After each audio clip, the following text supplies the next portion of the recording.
Okay, think about your day for a sec. Does it feel like you're really steering the ship, calmly navigating? Or maybe more like you're just trying to keep your head above water. Yeah, correct. Reacting to whatever pops up. Exactly. We all have a daily routine, don't we? Even if it's just, hitting snooze 3 times, whether we plan it or not, it's kind of the backbone of our day. It really is. And it's fascinating how these patterns, these habits we barely think about, well, they actually shape quite a lot.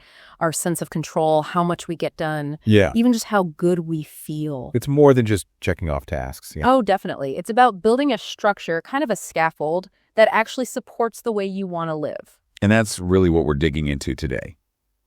We looked at this chat between Jennifer and Daniel on the English Leap podcast. All right. Now, you might think, okay, daily schedules, how exciting can that be? But honestly, there are some really potent insights tucked away in how they structure their days. Absolutely. It's like by just sharing their own personal routines, they basically hold up a mirror. It makes you look at your own habits and think, what's actually working for me and what maybe isn't? So our source for this deep dive, it's the transcript from that YouTube episode. Jennifer and Daniel, they just walk through their day, morning till night. Yep. And our plan isn't just to list what they do. We want to pull out the key ideas, the principles behind it, the stuff that you listening right now could actually use to maybe tweak your own day for, a bit more balance or control. Okay, let's dive straight into the mornings then. Jennifer, she starts around 7 a.m. and her first thing is kind of cool stretching and breathing before she even gets out of bed. Yeah, that's interesting, isn't it? That gentle start. She says it helps her wake up slowly, feel more alert. And that makes sense. Instead of just, bam, alarm clock shock, it's a gradual thing. Research actually shows that even a little bit of mindful movement first thing can boost blood flow to the brain. So that alertness she feels, it's physiological. Huh. Okay. Now, Daniel, he's up a bit earlier, 6:30 a.m. work schedule, right? Yeah, early start. His first step, glass of water, hydration. Smart move. Rehydrating after sleep is key. Then, like Jennifer, it's the basics. Brush teeth, wash face. That classic wake-up feeling. Right. And that difference in wake-up times, it just highlights how much our jobs or studies dictate things, doesn't it? It's a good question for you, listening. How much control do you have over your morning start? And how could you make the most of it, even if it's tight? But yeah, even with different times, they both do those foundational things. A gentle start somehow, hydration, getting cleaned up. Exactly. Those shared habits show, a sort of common sense about what sets you up well for the day. That glass of water Daniel drinks. Simple, but it impacts energy, thinking, everything, really. Right. Then breakfast. Jennifer goes for something light oatmeal, toast. Fuel, but not heavy. Yeah, enough for classes, maybe. Daniel's is a bit more substantial. Yeah, it's a toast, maybe a smoothie. Which makes sense, too. Maybe keeps him fuller longer for his workday. It shows how breakfast is personal, What fuels your body best? That's the question. Jennifer's light breakfast might work for focus. Daniel's protein might be better for physical energy. And then this is key, I think, planning.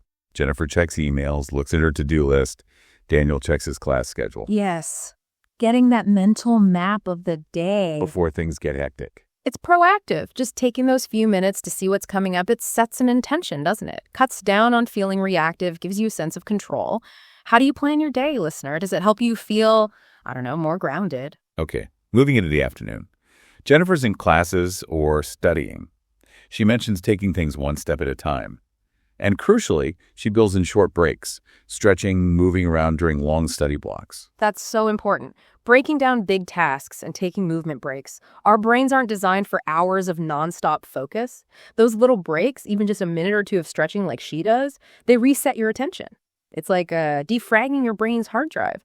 Helps you stay effective longer. And Daniel? His afternoons sound pretty busy. Meetings, project work. Yeah, sounds like his peak time. But he also makes sure to take short breaks, stretch, grab a snack, recharge. See? That shared strategy again. Even when it's busy, recognizing you need those little pauses. Productivity isn't about nonstop grinding. It's sustainable effort. Those micro breaks prevent burnout, keep you sharp. How often do you build breaks into your busiest times? It's worth thinking about. Lunchtime. Jennifer keeps it light. Salad, sandwich. Specifically says she wants to avoid the afternoon slump. Smart. Daniels does too. Eats around noon. Maybe a quinoa salad, turkey sandwich. Again, trying to dodge that post-lunch crash. Right, that mid-afternoon energy slump. It's a real thing. And they both seem aware that heavy processed food can trigger it. So they're lighter, maybe more nutrient-dense choices. That suggests they're thinking about stable energy. Then, after lunch, Jennifer tries to tackle her bigger assignments, while her energy's still relatively high. Makes sense. Capitalize on that post-lunch focus before any potential dip. Daniel does something similar, focuses on key projects, tries to, knock them out while he's still feeling productive. It's strategic, isn't it? Matching the demanding tasks with your peak energy times. Working with your body's rhythm, not fighting against it. Are you scheduling your most important stuff for when you generally feel sharpest? All right, let's shift to the evening as the day winds down. For Jennifer, the main goal is just unwinding, relaxing. Yeah, shifting gears completely. After dinner, she might take a short walk or do some light stretching, de-stressing. That transition is so important, creating a buffer between the doing of the day and, rest. That little bit of light activity can help release tension physically and mentally. Daniel's similar. He wants to relax after work, listens to music, maybe goes for a walk. Again, walking, music, engaging the senses differently. It's like telling your brain, okay, work mode is over now. That shift is crucial. Dinner for Jennifer is quick and easy. Pasta, rice bowl, something simple. Daniel eats around 7.0. Also something satisfying, but not too heavy, like grilled salmon or a stir fry. Sensible choices. Fueling up but not overdoing it before bed. And then this pops up for both again. Brushing teeth, watching face. Ah, yes, the ritual. Jennifer says it feels refreshing. Daniel calls it a reset button. That's a great way to put it, a reset button. It's like this simple action becomes a really strong cue. Day's done, time to prepare for sleep. A clear marker. Before bed, Jennifer read the book or has some herbal tea. Big point, no screens. Smart, very smart. Daniel too. Reading or music. Yeah. Avoids the phone scroll. That's huge. We know blue light messes with sleep, so choosing reading, music, calmer things, it just creates a better setup for quality rest. And their bedtimes are pretty consistent too. Jennifer around 10.00, Daniel maybe 10.3. Prioritizing getting enough sleep. Absolutely key. Consistency helps regulate your body clock, your circadian rhythm, makes a big difference to how you feel the next day. So when we zoom out, look at their whole days. Yeah. What are the big takeaways here? What really stands out? Well, first, how personal routines are. They share some basics, yeah, but the specifics. Totally tailored to their lives, student versus professional. Right. Not one size fits all. That all. And then there's the clear balance they're aiming for. Work and focus, yes, but also deliberate rest, relaxation, breaks. It's not all go, go, go. And the small habits adding up. Oh, definitely. The power of consistency, stretching, water, breaks, reading before bed. None are huge, earth-shattering things on their own, but together they create the whole structure of the day. So why does this matter for, someone listening right now? Why think about your own routine like this? Because building a more intentional routine, even slightly, can give you back a sense of control over your time, your energy. It can help you feel more organized, less like you're just putting out fires all day, less overwhelmed. Yeah, less reactive. Exactly. It's about building a framework that actually supports your well-being, helps you move towards what's important to you with maybe a bit more focus. Absolutely. It's about making your routine work for you, not the other way around. So maybe take a second now, listener. Think about your typical day. What parts feel good, supportive, effective? And where do you feel like you're just reacting, just getting pulled along by events instead of, proactively shaping things? It really makes you ask. Yeah. Are my habits deliberate choices that help me? Or did they just happen? Good question. And remember, like Jennifer and Daniel show, routines aren't supposed to be prisons. They should be flexible. They can, and probably should, change as your life changes.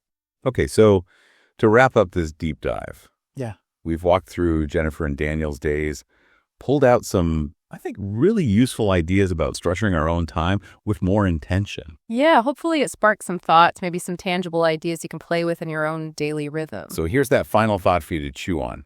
What's one small, doable change you could make to your routine, maybe even starting today, that might just have a surprisingly big positive effect on how balanced you feel, how in control? Could be anything, right? 5 minutes of stretching in the morning, like Jennifer. Actually taking a lunch break away from your desk. Or maybe just putting the phone away 30 minutes earlier tonight, like both of them aim to do. Experiment a little, see what happens. Indeed. Those small tweaks can ripple outwards. You might be surprised by the impact. Thanks so much for joining us for this deep dive. We really hope it gave you some useful food for thought, maybe a little nudge towards structuring your day in a way that feels even better for you.